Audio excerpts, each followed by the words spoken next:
Good afternoon, everyone. We are very pleased to be present today and meet you all. So, Jumbo,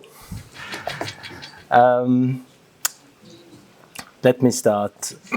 So, investing in energy today is a very difficult enterprise.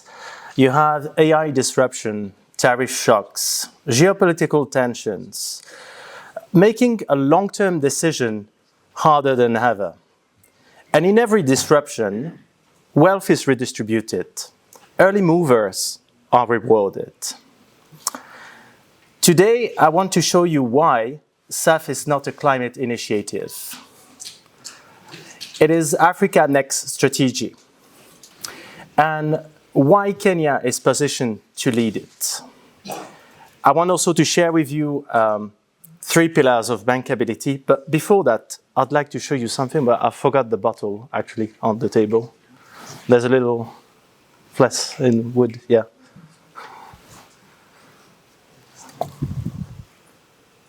Yes, this one, the wooden one. Sorry about that.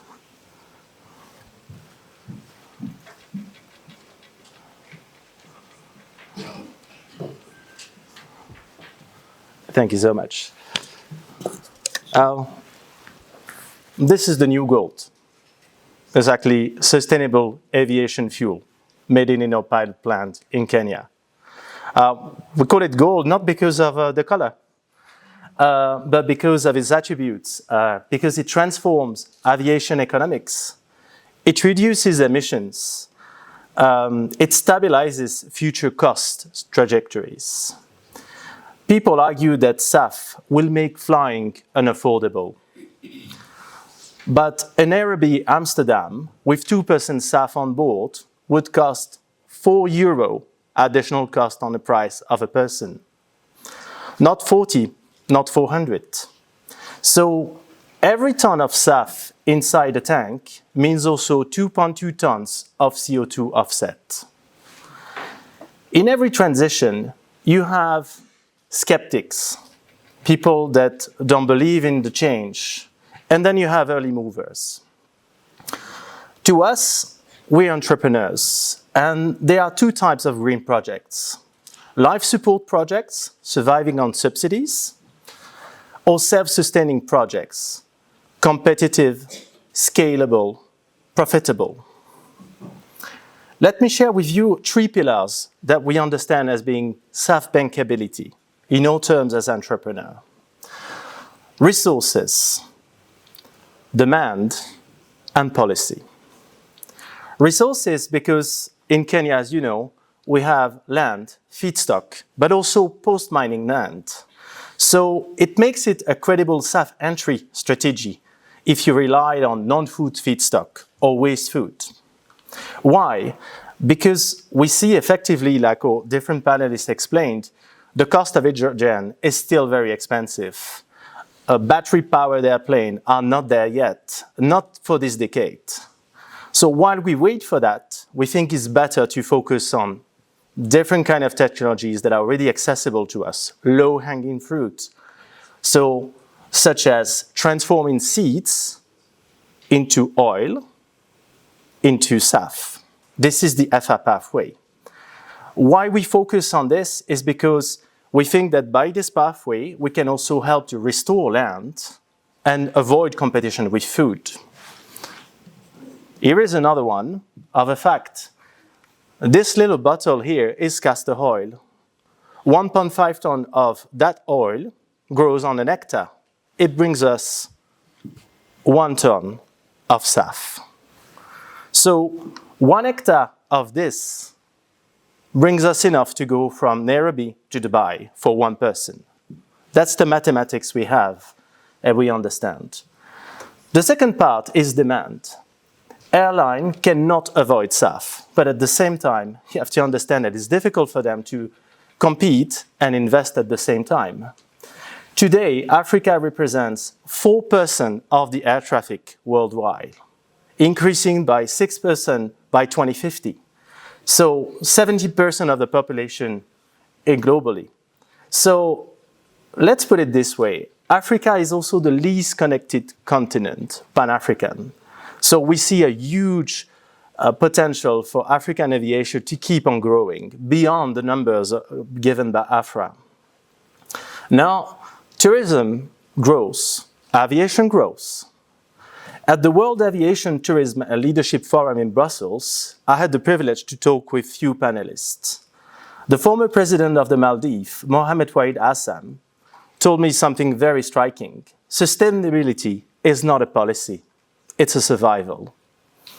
Paul Griffin, CEO of Dubai Airport, says that airports are no longer infrastructure, they are experience ecosystem, energy generation hubs, so efficiency reduces fuel burn. Jean-Jacques Morin, deputy of CEO of Accor, says that tourism demand is moving fast east and towards the emerging market. Premium travel will double in the next decade.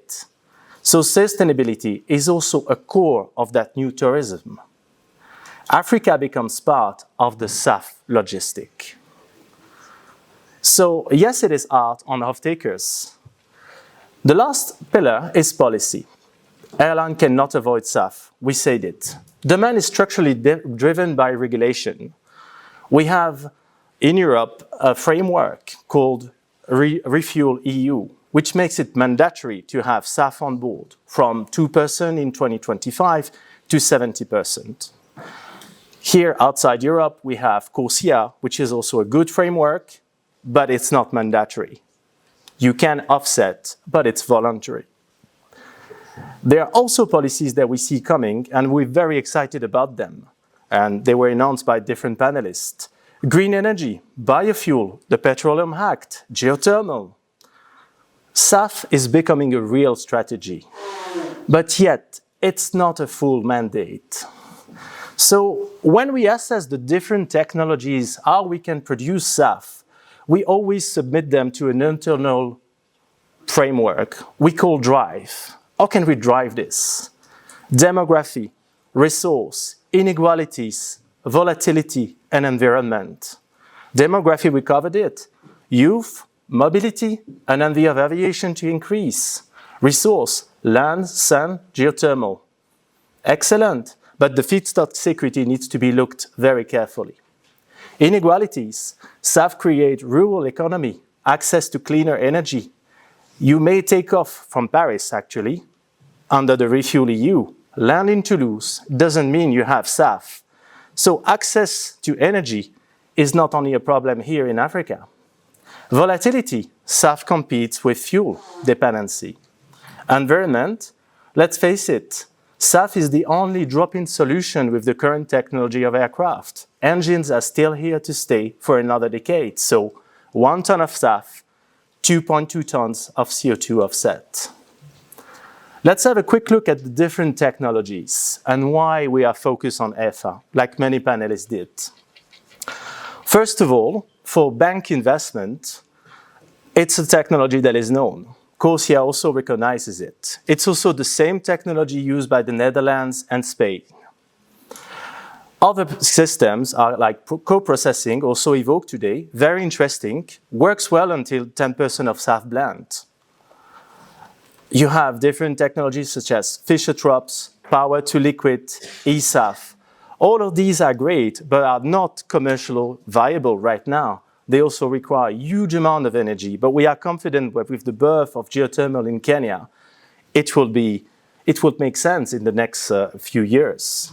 Actually, Lufthansa uses the eSAF also for its own production and is working on it very actively.